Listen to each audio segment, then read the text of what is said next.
Hello everyone, and welcome to the Missouri School Boards Association's Board Report for the month of January. We thank you for the opportunity to share some news and information during a few minutes of your board meeting. We begin with a look at school safety in light of the horrific killings in Newtown, Connecticut last month. School districts throughout Missouri and the nation have been reviewing their safety plans and procedures in an effort to ensure that students and staff are able to learn and work in a safe and secure environment. Special consultant to the Missouri Center for Education Safety, Paul Fennewald, tells us while a shooting incident is extremely unlikely at any particular school building, school districts need to have security plans in place, including how to control public access to school buildings.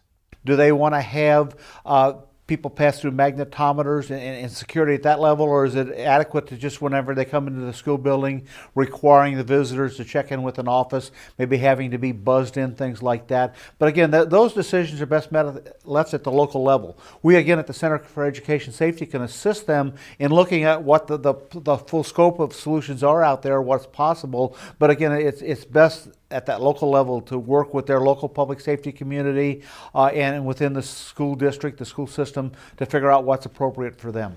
Fennewald adds that schools remain among the safest places for children and that most dangers children face occur elsewhere.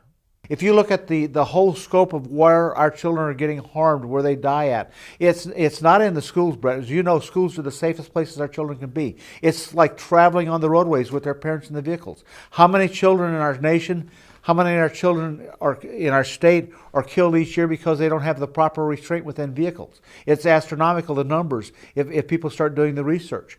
Bullying, another thing. Do you have a nurturing, caring community approach to bullying in our schools? If you look at the number of suicides in our schools, and it's something we don't like to talk about. You don't read about it in the paper, and schools don't like to discuss this, but we're having far too many students feel like that nobody cares about them, and there's the perception that they're bullied and then go on to do terrible things like harming themselves and killing themselves. So there's all kinds of things that we can do that don't cost a lot of money. The Missouri Center for Education Safety is a partnership of the Missouri School Boards Association and the Missouri Department of Public Safety. For more information on school safety issues, visit the CES website at the address on your screen. As the legislature convenes for its 2013 session this month, one issue that's likely to receive a lot of discussion is cutting or even eliminating Missouri's income tax.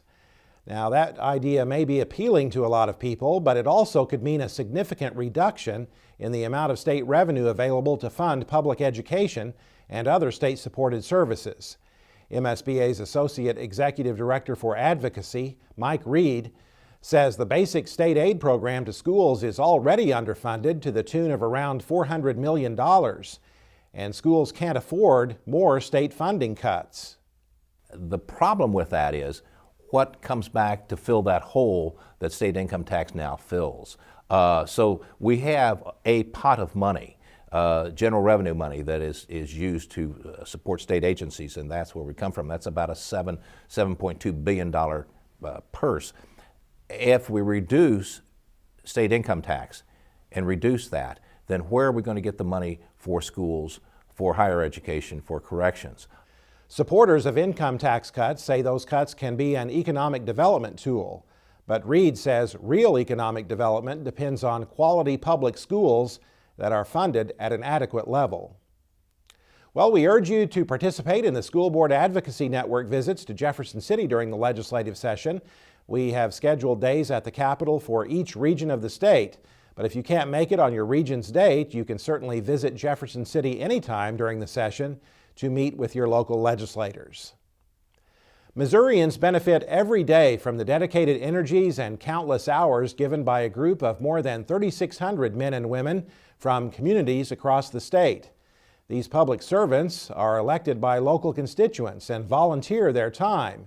They are the local school board members of Missouri.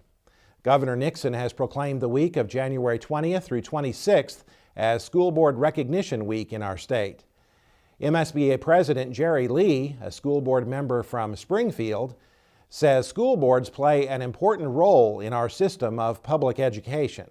Accountability to the public, accountability to the stakeholders in the community, it is really, really important that we've got some local control of the education system in our community. All Missouri citizens are asked to recognize the important contributions of school board members during the week of January 20th through 26th. That's it for this month's edition of the MSBA Board Report. Thanks for allowing us to have some time at your board meeting, and so long from Columbia.